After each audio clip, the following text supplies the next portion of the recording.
অ্যাম্বুলেন্সে বেলুনের খুশি। বীরপাড়া সকালটা ছিল একেবারে সাধারণ। হাসপাতালের ভেতরে যেমন ব্যস্ততা, তেমনি বাইরে লোকজনের আসা যাওয়া। কিন্তু সেই ভিড়ের মধ্যেই হঠাৎ নজর কাড়ল এক অদ্ভুত দৃশ্য। হাসপাতালের সামনে দাঁড়িয়ে থাকা একটা অ্যাম্বুলেন্সে রঙিন বেলুন ঝুলছে। লাল, নীল, হলুদ রঙের ছটায় যেন উৎসবের আমেজ। মানুষজন কৌতূহল ভরে তাকিয়ে আছে অ্যাম্বুলেন্সের বেলুন কেন। হাসি মুখে এগিয়ে এলো এক যুবক, নাম তার শিবু। চোখে মুখে পরম আনন্দের ঝিলিক। আজকের দিনটা তার জীবনের সবচেয়ে আনন্দের দিন। সে বাবা হয়েছে। বীরপাড়া হাসপাতালে সেই ছোট্ট ঘরে জন্ম নিয়েছে তার ছেলে সন্তান।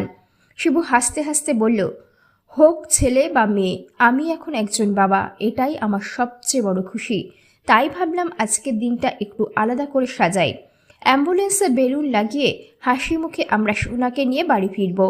তার কথায় এমন এক আন্তরিক আনন্দ মিশেছিল যে হাসপাতালের কর্মীরাও হাসি চেপে রাখতে পারল না। অ্যাম্বুলেন্সের পাশে দাঁড়িয়ে বন্ধুদের সঙ্গে তালে তাল মিলিয়ে শিবু নিজের হাতে বেলুন বেঁধেছিল, যেন পুরো আয়োজনটা তার হৃদয়ের উৎসব। বীরপাড়া দলগাঁও বস্তির মানুষজন জানে জীবনের কষ্ট অনেক, কিন্তু আনন্দ খুঁজে নিতে জানলে প্রতিটা দিনই উৎসব। আজ সেই আনন্দের প্রতীক হয়ে রাস্তায় ছুটে চলল এক রঙিন বেলুনে সাজানো অ্যাম্বুলেন্স। ভিতরে মা বাবা, কোলে নবজাতক, আর চারিদিকে খুশির হাসি। অ্যাম্বুলেন্সে বেলুনের খুশি। বীরপাড়ার সকালটা ছিল একেবারে সাধারণ। হাসপাতালে ভেতরে যেমন ব্যস্ততা, তেমনি বাইরে লোকজনের আসা যাওয়া। কিন্তু সেই ভিড়ের মধ্যে হঠাৎ নজর কাড়ল এক অদ্ভুত দৃশ্য।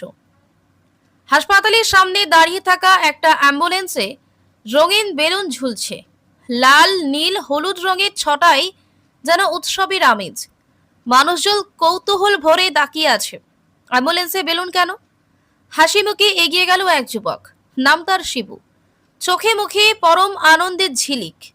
আজকের দিনটা তার জীবনের সবচেয়ে আনন্দের দিন। সে বাবা হয়েছে। বীরপাড়া হাসপাতালে সেই ছোট্ট ঘরে জন্ম নিয়েছে তার ছেলে সন্তান। শিবু হাসতে হাসতে বলল, হোক ছেলে বা মেয়ে, আমি এখন একজন বাবা, এটাই আমার সবচেয়ে বড় খুশি। তাই ভাবলাম আজকের দিনটা একটু আলাদা করে সাজাই।